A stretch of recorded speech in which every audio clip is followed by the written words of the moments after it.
और भोपाल से इस वक्त की बड़ी खबर, जहां राज्यसभा के तीनों प्रत्याशी निर्विरोध निर्वाचित।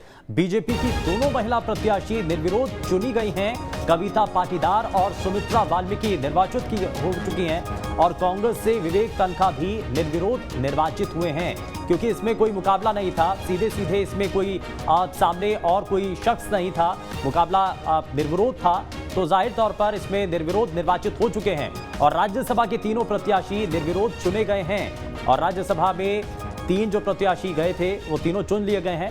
बीजेपी की तरफ से दो कैंडिडेट कविता पाटीदार और सुमित्रा वाल्मीकि निर्विरोध निर्वाचित हुए हैं। वहीं कांग्रेस से विवेक तन्खा, जिनको एक बार फिर से मैदान में उतारा गया, उनको भी निर्विरोध निर्वाचित कर लिया गया है, यानी कि वो चुने गए हैं।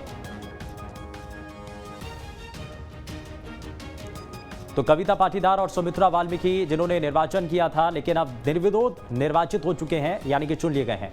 जितेंद्र हमारे संवाददाता जुड़ चुके हैं ज्यादा जानकारी के साथ। जितेंद्र, अब इससे पहले तक हमने देखा ये मुकाबला बेहद दिलचस्प नजर आ रहा था और कई ऐसे राज्य हैं जहां पर ये बड़ा पेचीदा नजर आ रहा है, लेकिन मध्य प्रदेश में साफ स्थिति थी, 3 सीट थी और 3 ही चेहरे सामने थे, निर्विरोध चुने गए हैं।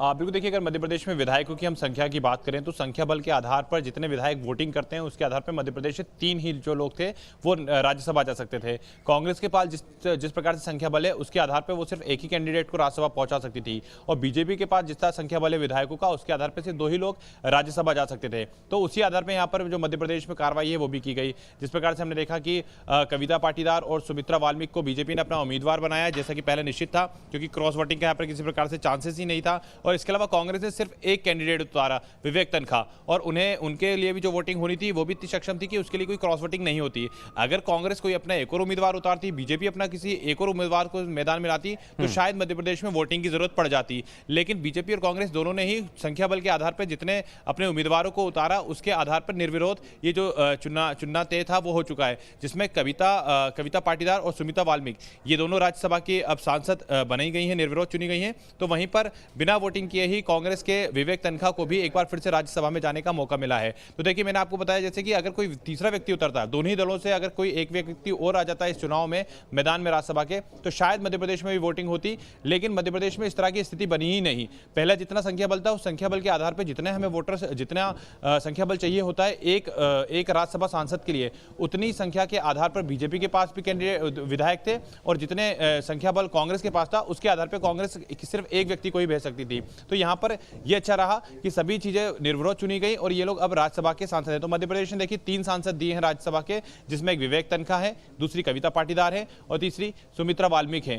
तीनों को ही राज्यसभा सांसद निर्विरोध चुना गया है। अब ये बिल्कुल जाहिर तौर पर ये बड़ी चीज है, लेकिन इन 3 चेहरों के अंदर एक चेहरा ऐसा है जितेंद्र, जो कि एक बार फिर से राज्यसभा जाने की तैयारी में है या जा चुके हैं, पहुंच चुके हैं, और वो नाम है विवेक तन्खा का। विवेक तन्खा पहले भी राज्यसभा सीट पर काबिज थे और उनके पास राज्यसभा जाने का पहले भी उनके पास विकल्प था, वो पहले भी राज्यसभा सांसद के तौर पर चुने गए थे और एक बार फिर से उनका वो चेहरा है। यानी कि मध्य प्रदेश में 3 चेहरे जिसमें से एक पुराना चेहरा है।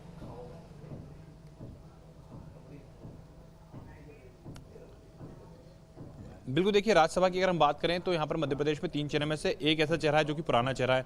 विवेक तन्खा की हम बात करें तो विवेक तन्खा हाईकोर्ट के वकील भी हैं, जबलपुर से उनका नाता है और जबलपुर के अलावा पूर्व से ही वो राज्यसभा के जो सांसद हैं वो रहे हैं। एक बार फिर से उनके नाम को यहाँ पर कांग्रेस ने आगे लाकर ये बता दिया है कि विवेक तन्खा पर कांग्रेस भरोसा काफ़ी ज़्यादा करती है। हालांकि कई ऐसे नाम थे जो सामने निकल कर आए थे, लेकिन विवेक तन्खा के नाम पर फाइनल जो एक सूची है वो तैयार की गई।